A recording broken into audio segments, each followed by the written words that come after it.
The power and influence of the Walt Disney Company is in decline, but how can you prove that? Can you produce a line going up or down using mathematics and objective data? Well, today, folks, we tell you that perhaps that data is out there somewhere, and perhaps we know who to ask to find out, is Disney dropping in terms of people watching?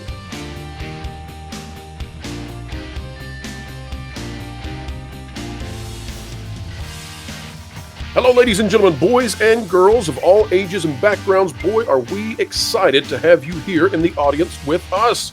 An attitude of gratitude each and every time you decide to show up.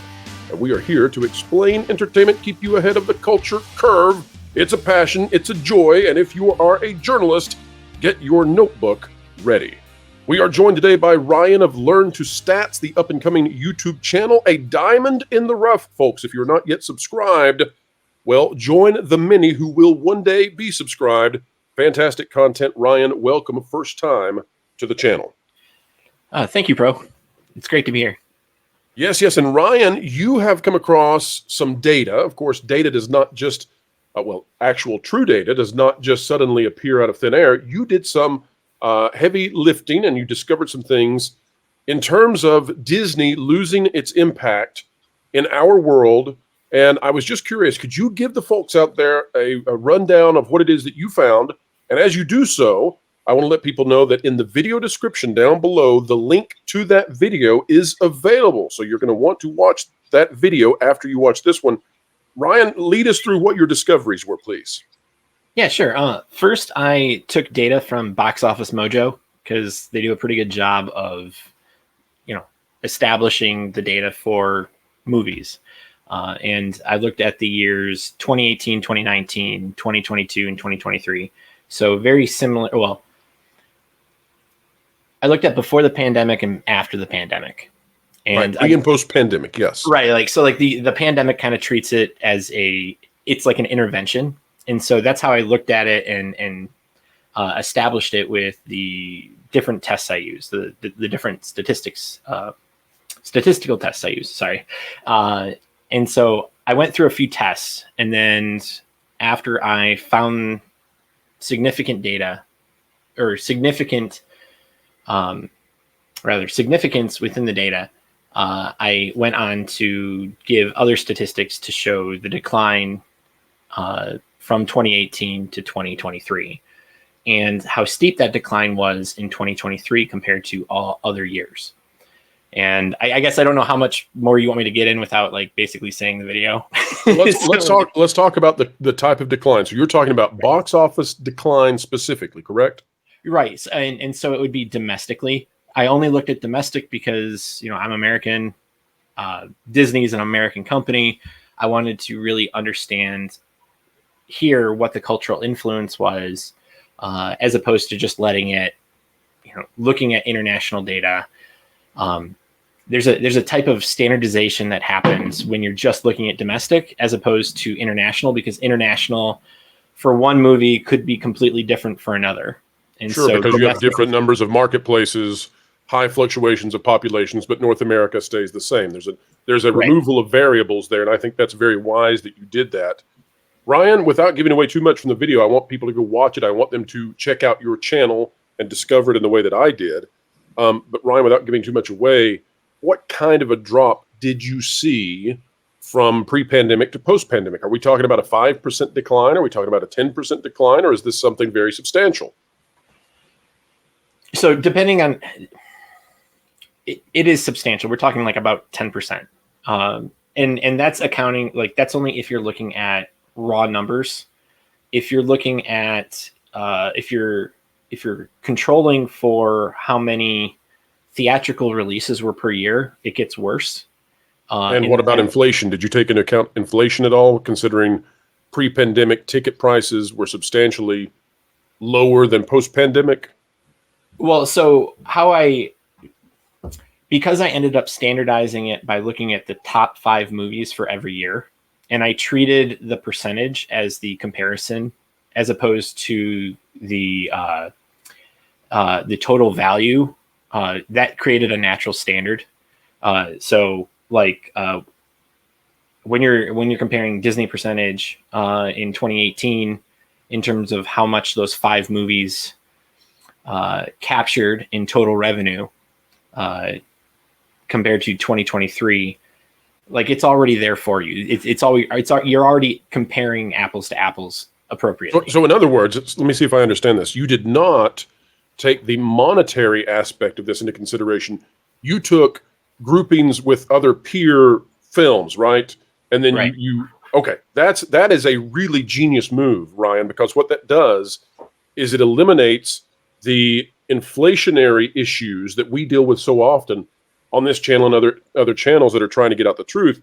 Because what will happen is that you will hear that a film is breaking records of some sort, some kind, and then when you look at it, what we'll find out is there's actually a very poor performance at the box office. It's just that ticket prices have expanded.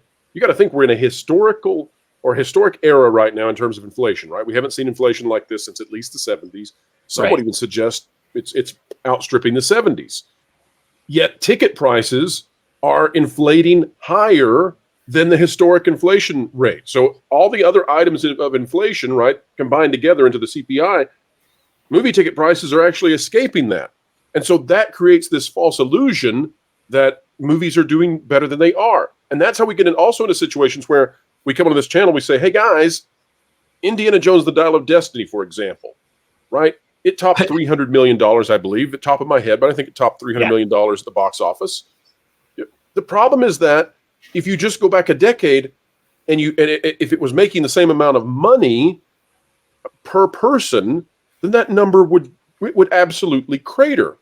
And you might say, well, so what? They're still making that amount of money. And it's like, yes, but they're not getting the same number of people into the box office. And when that happens, then those people don't take interest in the merchandise and they don't care about going to see those characters in the theme parks. And their kids don't care about them because all you're doing then is you are emphasizing people with high disposable income who are hyper interested in your properties, but the largesse of the audience is elsewhere. And I think that's what you've managed to do by calculating these statistics in the way that you did. It's genius, Ryan, and I really want to congratulate you. What caused you to think of doing it in this method versus others? So, well, I think it's because I'm professionally I'm a statistician. So like this is kind of like how I think. Like this is you like, statisticians are a rowdy bunch, let me tell you.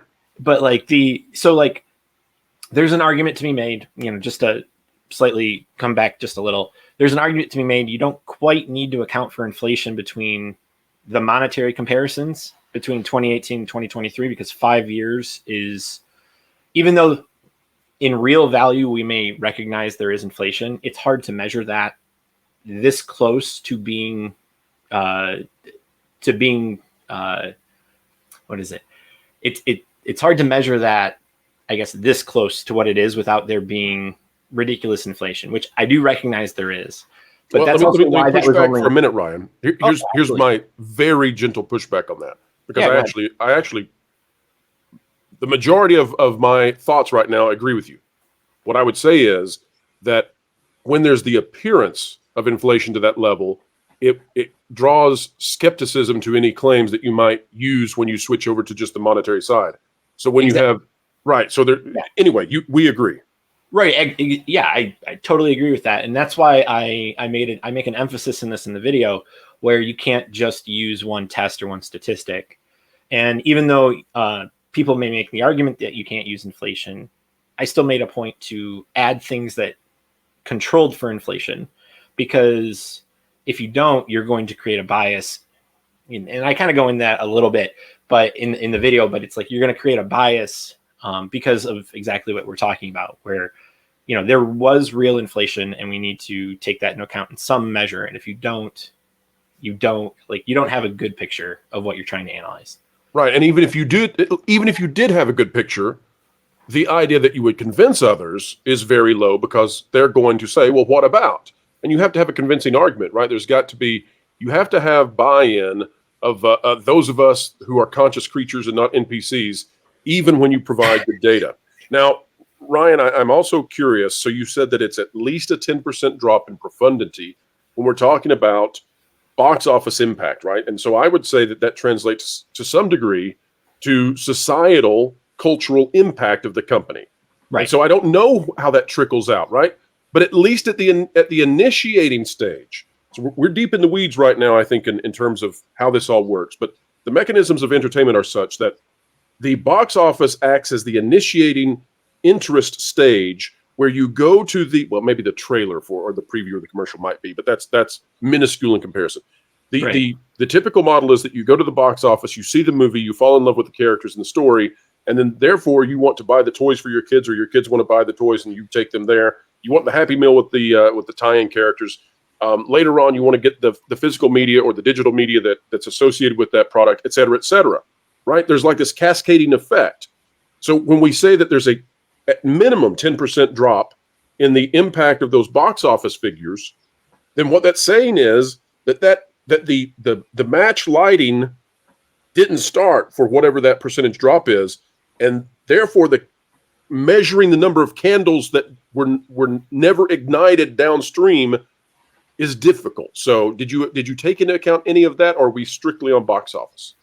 So I don't bring in those numbers. I do reference it, and I actually do say something towards the end, very similar to what you just said, where this is going to have an effect because of these numbers. They're going to have an effect on toys, other merchandise, theme parks, because at the end of the day, like, nobody cares about Lilo and Stitch until they see the movie, right? Right. Like, so I only bring that up because it's a pretty obscure character compared to like Mickey that has staying power. It's kind of like an evergreen icon. Right. Yep. And so so it's that's why I used it.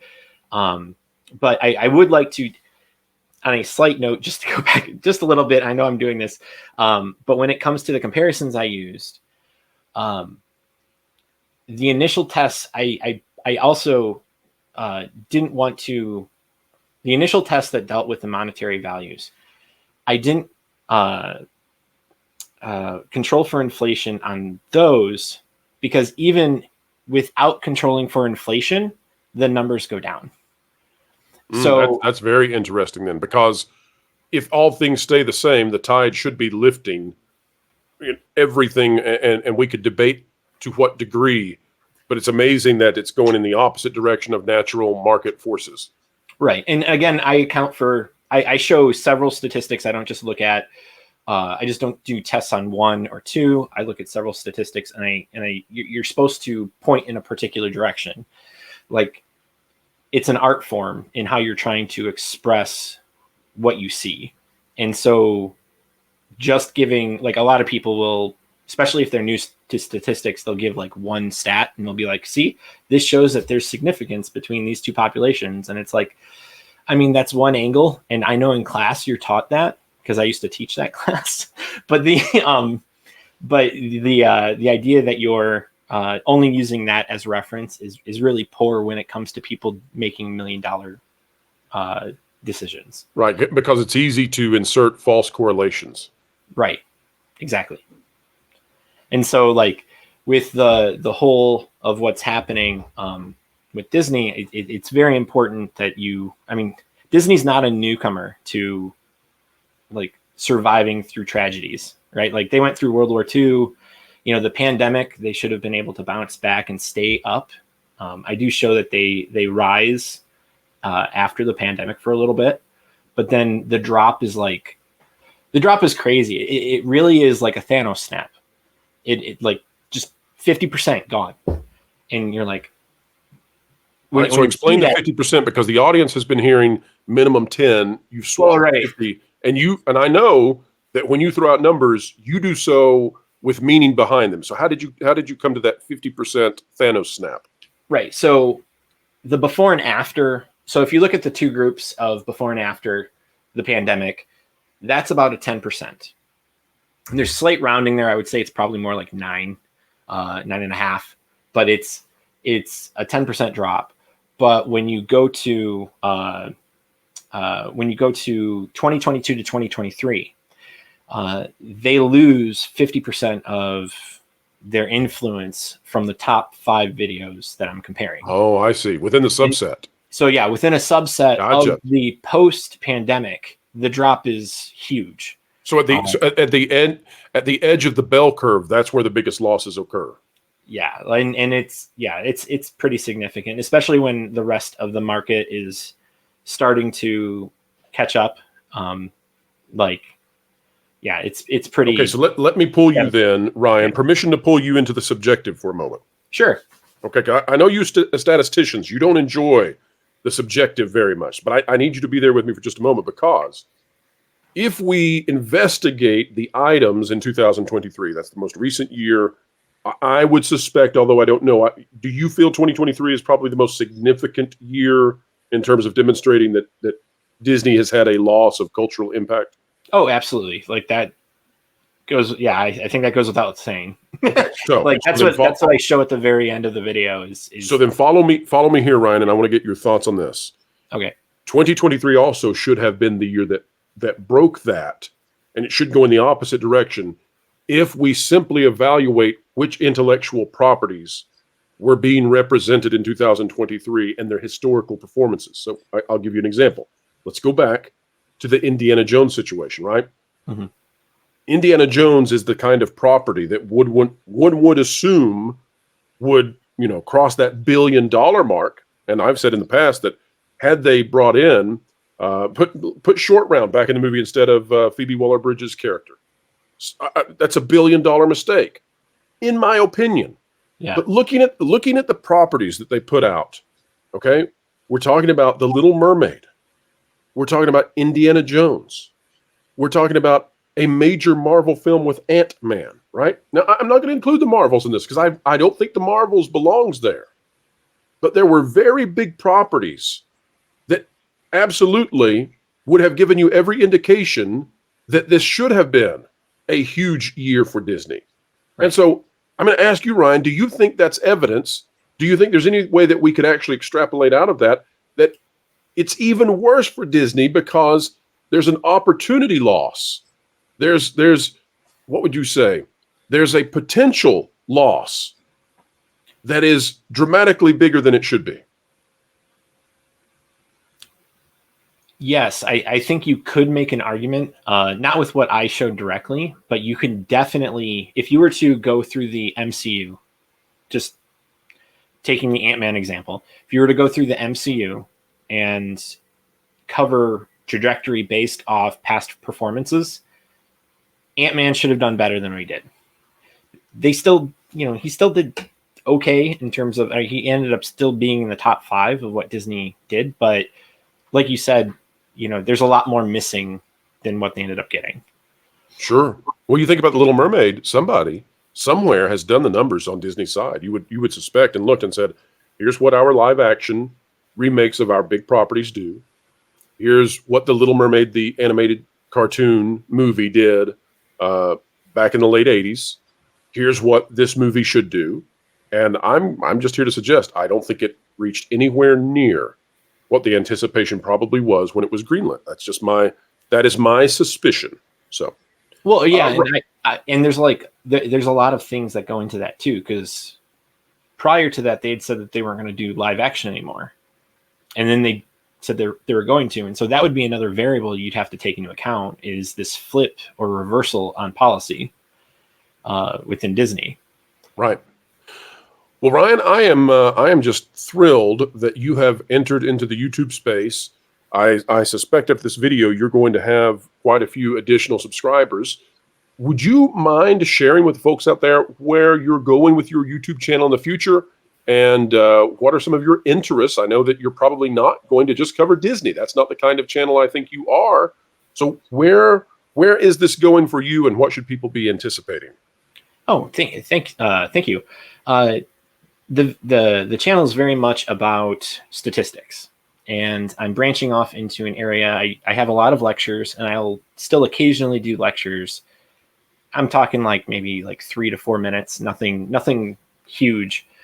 But then I'm also going to be associating statistics in a very practical way with what's happening in the real world. And so this is one of my first videos in that regard, comparing Disney in a practical way that if I were working for Disney, I would present something of what was in that video to at least start the conversation that something is seriously wrong. And So in the future, like, for example, my next video, I'm going to be doing, what are the chances you're buried alive? It's not 0.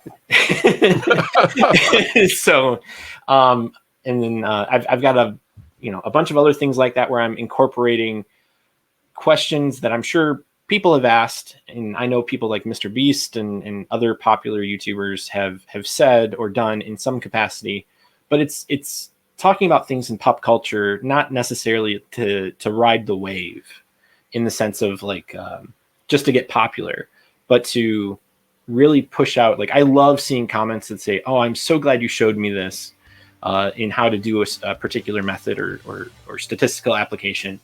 And I want to be able to do that and reach that in a bigger way to show how influential statistics is, because, you know, one of the biggest things that people do is they lie with statistics, and you don't know what you don't know. And so I'm trying to help bridge that gap. Fantastic stuff. Folks, make sure you are subscribing to Learn to Stats if that is something that would interest you, as it does me. And folks, help us out here on this video as well. Like, share, subscribe, click it, stick it to the algorithms. It's the notification bell. Drop a comment down below. And if you are a mathematician out there, an actuary perhaps, I have a feeling you're going to be very interested in weighing in. Finally, it's your turn. Folks, wherever you are and whatever you're doing, keep learning, keep growing, get smart, and keep having fun. Hey folks, Wednesday, April 3rd is the Disney shareholders meeting where we find out if Nelson Peltz has a seat on the board or if the proxy war continues on. Coverage begins at 10:30 a.m. Eastern Time with Culture Casino. Moving right over to the Pro Channel, a special edition of the Pro Show, 11 a.m. until 1 p.m. Eastern, and then we go to Valiant Renegade for live coverage, 1 p.m. Eastern until who knows when. It is the big day for Disney.